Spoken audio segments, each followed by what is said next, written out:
Hi, today we're going to take a look at making linear and nonlinear FM measurements for modulation on a pulse.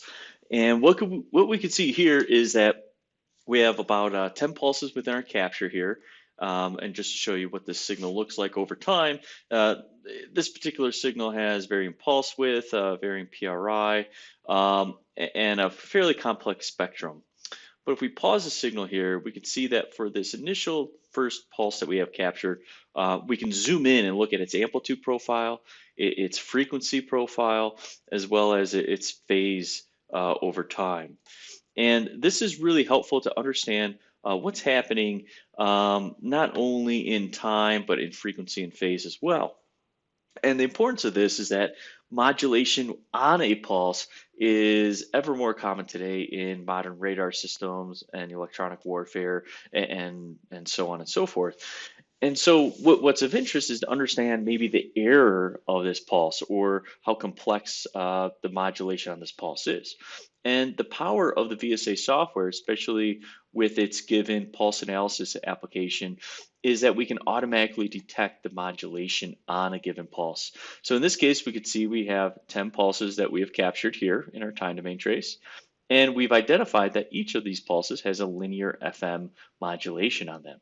We can even go as far as providing amplitude, rising edge information, the pulse width, the PRI, but also we can provide what frequency the pulse starts at, what frequency the pulse ends at, the deviation of the frequency of the pulse, and the slope of it.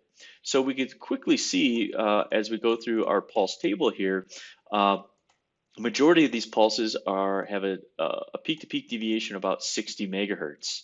And the slope of them varies. And you can see that even though they all have the same frequency deviation over time, the slope is different as such based on the pulse width.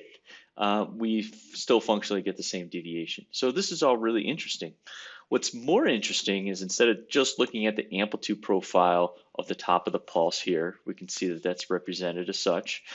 We can look at the phase, and this looks correct for a negative frequency shift, kind of this inverted parabolic phase change.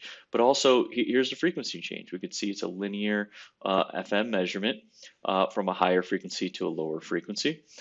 We can right-click and easily place a marker on our pulses. We can add a few markers here and make some sample measurements.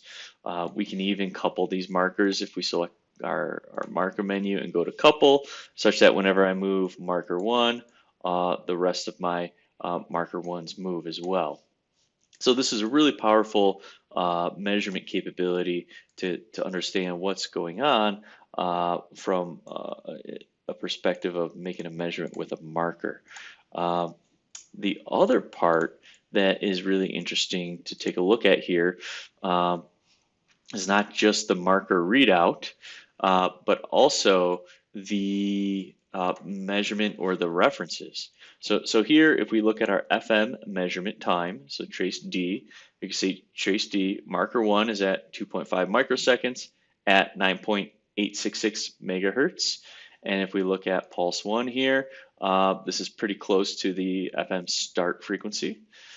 We can see the measurement for the FM stop is minus 49 megahertz. So if we bring to our stop of our pulse, we're at about minus 49 as well. So we're corroborating our data in our table as well. And from that, obviously, we can calculate deviation, the difference of those, as well as the slope. But what the software also does is we can create this reference time. And what this does is it takes this pre-calculated idealized slope and best fit deviation based on the start and stop and plots a reference waveform. So you can see if I click on the measure time, this trace is red. If I click on the reference time, it changes to an orange. And so what we can do is we can do that mathematical calculation and get error time. And you can see the error is very small. It's virtually zero in terms of frequency deviation from the measure to the idealized reference time.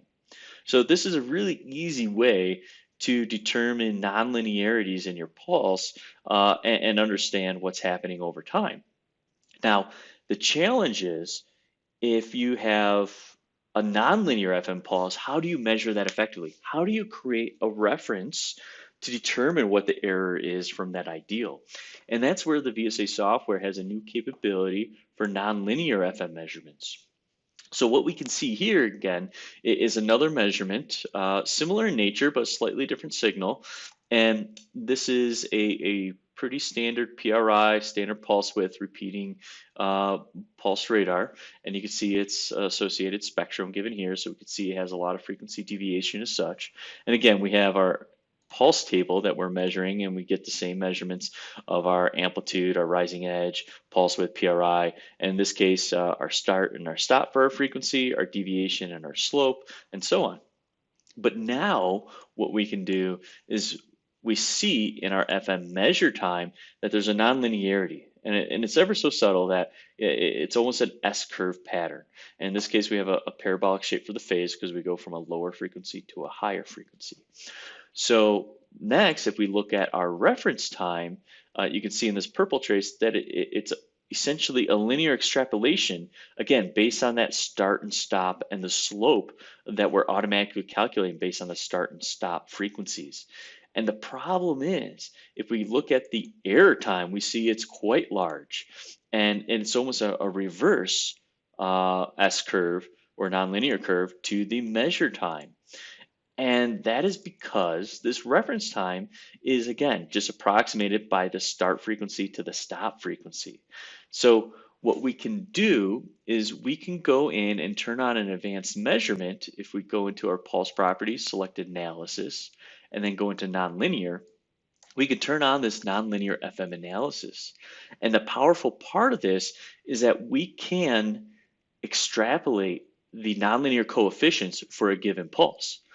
So in this case, we can say we want to generate 5 polynomials based on the analysis region of the pulse, and this is set up in the time domain and pulse detection settings. And then we can say auto extract the coefficients for this nonlinear pulse. And so we're choosing what pulse we want to select and capture, in this case pulse 1, which we already have highlighted here. And we could say copy for measure pulses. And you can see it automatically updates these coefficients, A0 through A5, as such. So now, if we go back to our reference time trace, and we'll zoom in a little bit, you could see this very accurately matches the measurement time as we toggle between the two. And if we look at our error time, it's very flat, once again, just like that nonlinear case. So this is very useful if you want to sample a particular pulse and make that as your reference. Alternatively, you can enter in your own coefficients if you have an idealized nonlinear pulse that you want to measure, and you have that, or import it from a CSV. So here's a really powerful way that the Keysight PathWave 89600 software can measure not only linear FM, but also nonlinear FM modulation on a pulse, and provide you not only with parametric values of the start and stop, but also measured reference and error traces to show you how that pulse changes over time as compared to that idealized multi-coefficient reference. Thanks, and I hope this was really useful for you today.